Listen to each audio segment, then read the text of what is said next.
Good morning বন্ধুরা, welcome back to my channel. আমি তিন্নি তোমাদের সঙ্গে আর একটা নতুন ব্লগ শেয়ার করতে চলে এসেছি। আশা করি তোমরা যে যেখান থেকে আমার এই ব্লগটা দেখছো তোমরা সবাই খুব ভালো আছো আর খুব সুস্থ আছো। এখন সকাল 8:30 মতো বাজে। আজকে সকাল থেকে ব্লগটা শুরু করছি। আশা করব ব্লগটা তোমাদের ভীষণ ভালো লাগবে। আজ একটু মনে হলো যে কচুরি খাই, অনেক দিন না কচুরি খাওয়া হয়নি। আর আমার এদের দোকানের কচুরিটা খেতে খুব ভালো লাগে, সেই জন্য বাড়িতে আর টিফিন করিনি, বাজার থেকে কচুরিটাই আনিয়ে নিয়েছি। আর তোমরা যারা প্রথম থেকে আমার ব্লগ দেখছো তারা তো জানো আমাকে সবার আগে রান্নাটাই সারতে হয়। সেই জন্য টিফিন খাওয়ার আগেই কিন্তু আমি ভাত বসিয়ে রেখে গেছিলাম আর কয়েকটা জিনিস সেদ্ধও বসিয়ে রেখেছিলাম। এই সব কিছুর আগে আমি চিংড়ি মাছটাকে সকালে ধুয়ে পরিষ্কার করে রেখে দিয়েছিলাম নুন হলুদ মাখিয়ে। আর এখন খুব তাড়াতাড়ি রান্নাগুলো করে নেব। চিংড়ি মাছটা প্রথমে ভেজে নিয়েছি আর এখানে আদা জিরে আর রাঁধুনিটাকে একসাথে বেটে রেখেছিলাম, সেটা ভালোভাবে কষিয়ে নিচ্ছি। আর এইদিকে একটু আলু পেঁয়াজ পোস্ত করছি। প্রথমে ভেবেছিলাম শুধু পেঁয়াজ পোস্ত করব, তারপর ভাবলাম একটু আলু না দিলে ভাতটা খাবোই বা কী করে, সেজন্য একটু হালকা করে পোস্ত বানিয়ে নিচ্ছি। আর আজ না পোস্তটা একদম ঝোল রাখবো না, পুরো গামাখা গামাখা করব। সেই জন্য আলুগুলোকেও খুব পাতলা পাতলা করে কেটে নিয়েছি। আর এই যে তখন বলছিলাম আমি আলু আর ওলটা সেদ্ধ করতে রেখে দিয়ে গেছিলাম, আর দেখো আলু ওলটা অনেকক্ষণ আগেই সেদ্ধ করা হয়ে গেছে। আর সেদ্ধর জন্য না খুব তাড়াতাড়ি রান্নাটাও হয়ে যাবে। আজ না ওয়েদারটা ভীষণ সুন্দর, কখনো কখনো রোদ উঠছে আবার কখনো কখনো বৃষ্টিও নামছে। আর আমার না বর্ষাকাল ভীষণ প্রিয়। সে একটু বৃষ্টি হয় আর জামা কাপড় শুকোতে দিতে বা তুলতে অসুবিধা হয়, তবু আমার কাছে ভীষণ প্রিয়। আর যখন বৃষ্টি হয় না, বৃষ্টির দিকে তাকিয়ে তাকিয়ে দেখতে ভীষণ ভালো লাগে। আর দেখো কি তাড়াতাড়ি আজকে রান্নাগুলো আমার হয়ে গেছে। যেহেতু আজকের বেশি হজবরল কোনো রান্না করিনি, সেজন্য খুব তাড়াতাড়ি আজকের রান্নাগুলো কিন্তু আমার হয়ে গেছে। সমস্ত খাবারগুলোকে এখন ডাইনিংয়ে রেখে দিয়ে যাচ্ছি। আর তোমাদের দাদা কিন্তু একটু আগে বেরিয়েই গেছে। আর এখন পুরো বাড়িতে আমি একা একাই এখন সমস্ত কাজগুলো সেরে নেব।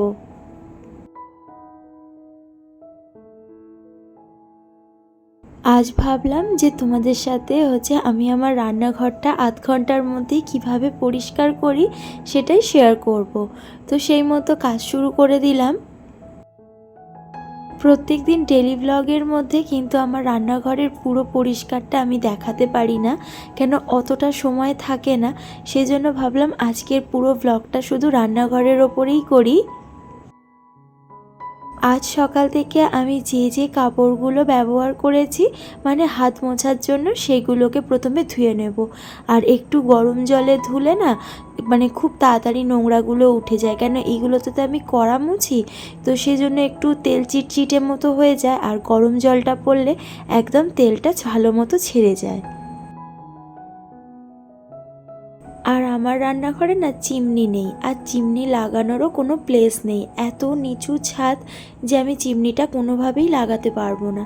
এবার প্রত্যেক দিন যদি আমি এই কৌটোগুলোকে না মুছে দিই তাহলে কিন্তু ভীষণ তেল চিটচিটে হয়ে যায়। তো সেই জন্য এখন এই কৌটো বাউটাগুলোকে প্রত্যেক দিন হালকা করে আমি মুছেই নিই। তো সেরকম আজকেও হালকা করে মুছে নিচ্ছি। মাসে একটা দিন তো ডিপ ক্লিনিং করি, তবে প্রত্যেক দিন যদি হালকা করে একটু একটু করে মুছে দেওয়া যায় না, তখন কিন্তু খুব একটা নোংরা পড়ে না। বা মাসে যখন কাজটা করি তখন কিন্তু বেশি খাটাখাটনি করতে হয় না। এই কাপ রাখার জায়গাটা না দু একদিন হাত দিইনি, আর দেখো হাত না দিতেই জায়গাটা ভীষণ নোংরা হয়ে গিয়েছিল, সেজন্য ভালো করে পরিষ্কার করে নিলাম।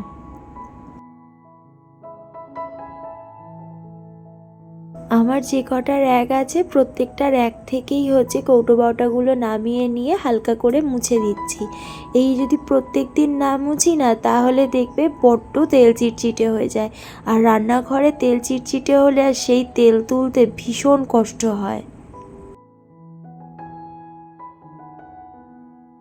আমি না নতুন নতুন জিনিস ব্যবহার করতে খুব ভালোবাসি আর তার সাথে কিনতেও ভালোবাসি। আর আমার নতুন নতুন জিনিস শুধু ঘরে বলে নয়, রান্নাঘরেও ব্যবহার করতে খুব ভালো লাগে। বিয়ের পর থেকে তো পরস্পর জিনিস কিনতেই থেকে গেছি, আর তার সাথে আমার মাও একের পর এক জিনিস দিতেই থেকে গেছে। মা এত রকমের জিনিস দিয়েছে যে রান্নাঘরটা খুব সুন্দর করে সাজিয়ে নিতে পেরেছি। আর তার সাথে সাথে আমি তো জিনিসপত্র কিনি, যখনই যেটা ভালো লাগে তখনই সেটা কিনে ফেলি। আর কিনে না আমি রেখে দিতে পারি না, কিনে সেটাকে আমাকে সঙ্গে সঙ্গে ব্যবহারও করতে হয়। গ্যাস টেবিল, গ্যাস সব কিছুই ভালো করে মুছে নিয়েছি। তারপরেও যে গ্যাসের যে সামনের যে দেয়ালটা থাকে সেই দেয়ালটাকেও ভালো করে মুছে দিয়েছি, নাহলে ওই জায়গাগুলোতেও ভীষণ তরকারির দাগ লাগে আর তেল চিটচিটে হয়। পুরো মাথাটাতে তো হাত পাই না, কিন্তু মাসের যখন পরিষ্কার করি তখন চেয়ার এনে ওপরটা উঠে দাঁড়িয়ে পরিষ্কার করি। আর এদিকে আমার যে চামচ রাখার হ্যাঙ্গারটা আছে সেটাকেও ভালো করে মুছে নিয়েছি, কেন এটাই সবচেয়ে বেশি তেলকালি পড়ে, যেহেতু একদম গ্যাসের পাশে আছে এটা। এইবারে এই র্যাকগুলোকেও লাগিয়ে নিয়েছি, আর এই র্যাকগুলো লাগাতে না ভীষণ কাজের সুবিধা হয়েছে। আর হাত মোছার যে কাপড়গুলো ছিল সেগুলো ভালো করে ধুয়ে নিয়েছি, আর এখন বেসিনটাকে ভালোভাবে ধুয়ে নেব। প্রত্যেক দিন যদি বেসিনটাকে হালকা করে মেজে নেওয়া যায় না, তাহলে কিন্তু এই জলের দাগগুলো একদম পড়ে না। এত ঘষা মাজার পরেও দেখো ওদিকটা একটু জলের দাগ পড়েছে। বেসিন পরিষ্কার করবার যে অ্যাসিডগুলো হয় সেই অ্যাসিড ভেবেছি নিয়ে আসবো, নিয়ে এসে লাগিয়ে দেবো। লাগিয়ে দিলে ওই জলের দাগগুলো উঠে যাবে। সকালে যে মাসি বাসন ধুয়ে দিয়ে গেছে সেই বাসনগুলো না তোলবার আর সময় হয়নি, আর আমি প্রত্যেকদিন এই সময় বাসনগুলোকে তুলে দিই। যা বাসন লাগলো এখান থেকে নিয়ে নিই, তারপর একদম গুছিয়ে বাসনগুলোকে তুলে দিই। আর এই 4 মাল্টিপল ড্রয়ারটা হয়ে না ভীষণ উপকার হয়েছে, ছোটোখাটো সমস্ত জিনিস ওর মধ্যে রেখে দিতে পারছি।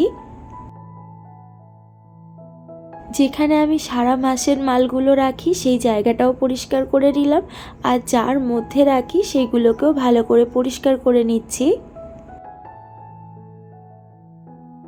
আর এদিকে একটা ছোট্ট পড়ার টেবিল আছে, এটা আমারই পড়ার টেবিল ছিল একটা সময়, আর এখন রান্নার কাজে ব্যবহার হয়।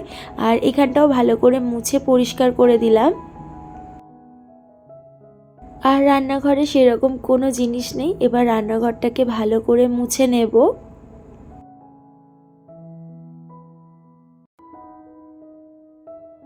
রান্নাঘর কিন্তু আমার একদম পরিষ্কার হয়ে গেছে, আর আমার পরিষ্কার করতে ওই 25 থেকে 30 মিনিট মতো সময় লেগেছে।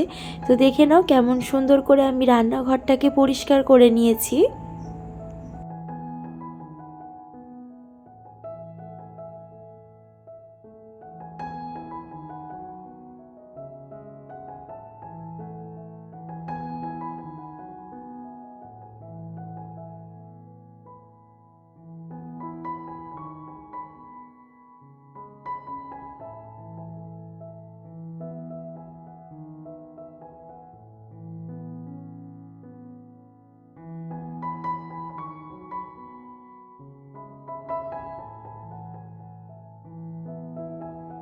আমার ভ্লগটা তোমাদের কেমন লাগলো আমাকে অবশ্যই কমেন্ট করে জানিও, আর একটা লাইক করো। তোমাদের একটা লাইক আমার পরবর্তী ভ্লগ বানাতে অনেক বেশি মোটিভেট করে। আর যারা নতুন বন্ধু আছো তাদের সবাইকে বলবো চ্যানেলটা সাবস্ক্রাইব করে চ্যানেলের পাশে থাকার জন্য।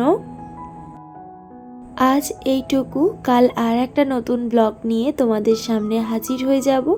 সবাই খুব ভালো থেকো, সুস্থ থেকো, সবাইকে টাটা।